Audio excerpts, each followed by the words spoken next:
दोस्तों, क्या आप जानते हैं कि किसी ऑब्जेक्ट का मास माइनस में भी हो सकता है। जब सॉफ्ट ड्रिंक की बात आती है तो हमारे दिमाग में सबसे पहले जिन दो कंपनीज का नाम आता है वो है पेप्सी और कोका कोला। लेकिन क्या आप जानते हैं कि स्पेस में इनमें से कौन सी सॉफ्ट ड्रिंक सबसे पहले पी गई थी? और अगर मैं आपसे कहूं कि ब्लैक होल का असल कलर ब्लैक होता ही नहीं है तो आपका रिएक्शन क्या होगा? आज की इस वीडियो में मैं आपको स्पेस से जुड़े कुछ ऐसे इंटरेस्टिंग फैक्ट्स बताने वाला हूं जिन्हें सुनकर आप अंतरिक्ष टीवी को सब्सक्राइब किए बिना नहीं रह पाओगे। तो हेलो गाइस, मैं आकाश शेखर। चलिए शुरू करते हैं आज के इस नए एपिसोड को।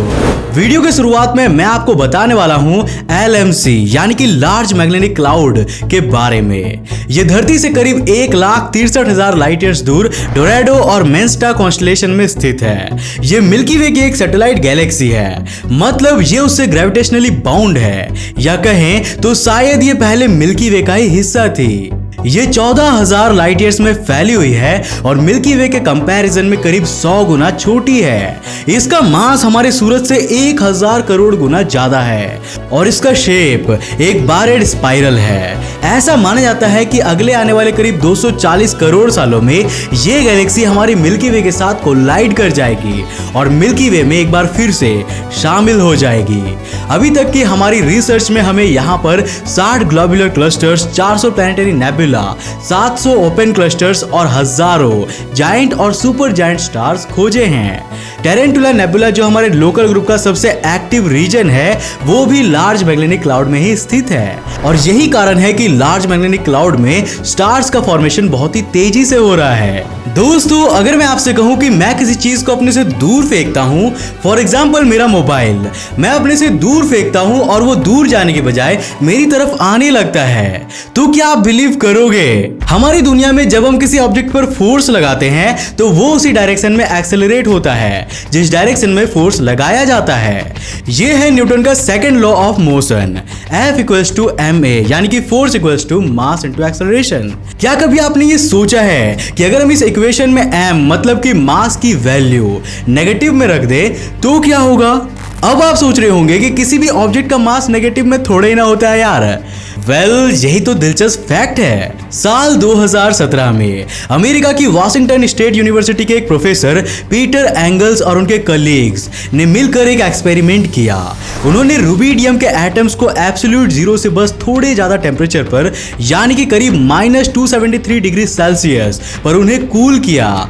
इससे वो बोस-आइंस्टाइन कंडेंसेट्स बन गए जो मैटर का एक फॉर्म कहा जाता है। इस स्टेट में पार्टिकल्स बहुत स्लो मूव करने लगते हैं, वो एक दूसरे से सिंक्रोनाइज हो जाते हैं और बिना एनर्जी को लूज किए हुए फ्लो कर सकते हैं। इस प्रॉपर्टी को सुपर फ्लूइड कहते हैं। इसके बाद उन्होंने रुबिडियम के इन एटम्स पर लेजर का यूज किया और उसकी स्पिन को चेंज कर दिया।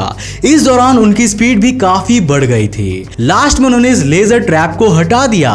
इतना सब करने के बाद उन्होंने ये नोटिस किया कि कुछ एटम्स नेगेटिव मास को शो कर रहा है। रिसर्चर्स ऐसा मानते हैं कि अगर हम इस फील्ड में और डीप रिसर्च करें तो दुनिया बदल सकती है और हम black holes, neutron stars, dark energy और डार्क मैटर जैसी मिस्ट्रीज का हल निकाल सकते हैं। वैसे दोस्तों, क्या आप कोल्ड वेल्डिंग के बारे में जानते हैं?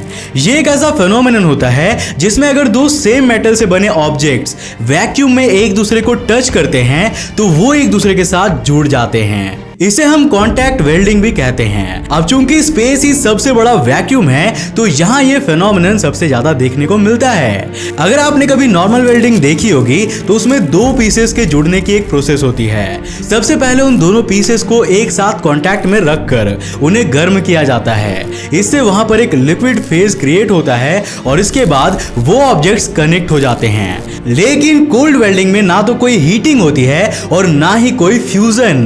अब आप सोच रहे होंगे कि आखिर ऐसा कैसे हो सकता है?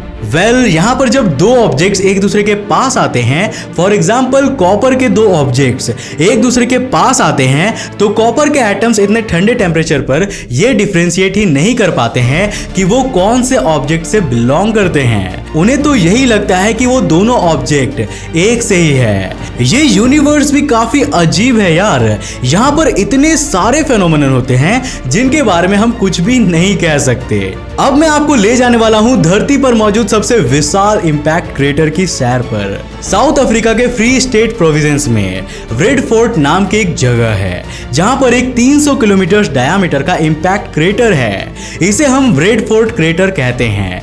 ये क्रेटर करीब 200 करोड़ साल पुराना है। अब ये क्रेटर कौन से एस्टेरॉइड के टक्कर के कारण बना था ये तो कहा नहीं जा सकता, लेकिन वैज्ञानिकों की माने तो उस एस्टेरॉइड का डायामीटर करीब 15 किलोमीटर का रहा होगा और वो चिक्सुलुप इंपैक्टर एस्टेरॉइड से भी बड़ा होगा। दोस्तों, मैंने आपको अपने एक पिछले वीडियो में स्पेस में पिज्जा के बारे में बताया था।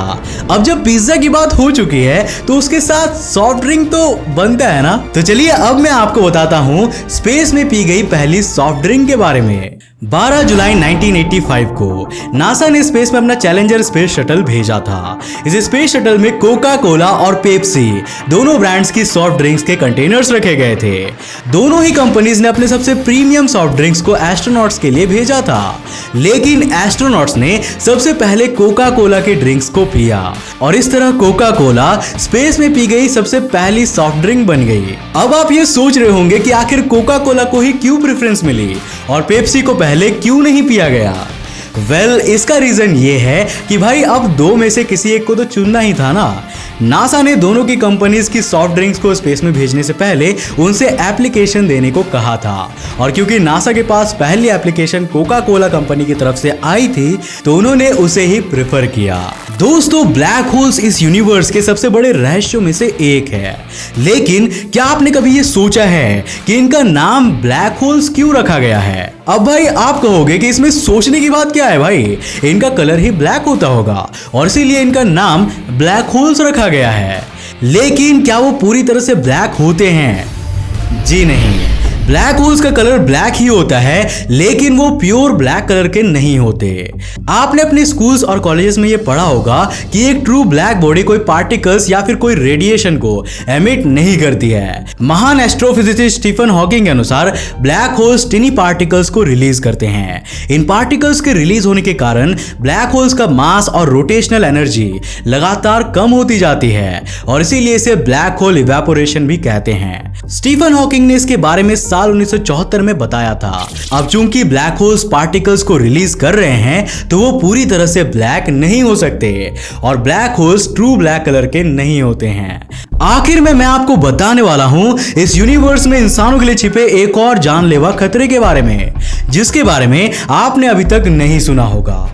मैं बात कर रहा हूं स्टार क्वैक्स की। जिस तरह धरती के अंदर जब इंटरनल एडजस्टमेंट्स होती है तो यहाँ पर अर्थ क्वैक आता है, उसी तरह जब कोई न्यूट्रॉन स्टार अपने अंदर एडजस्टमेंट्स करता है तो वहां पर आने वाले क्वैक को स्टार क्वैक कहते हैं।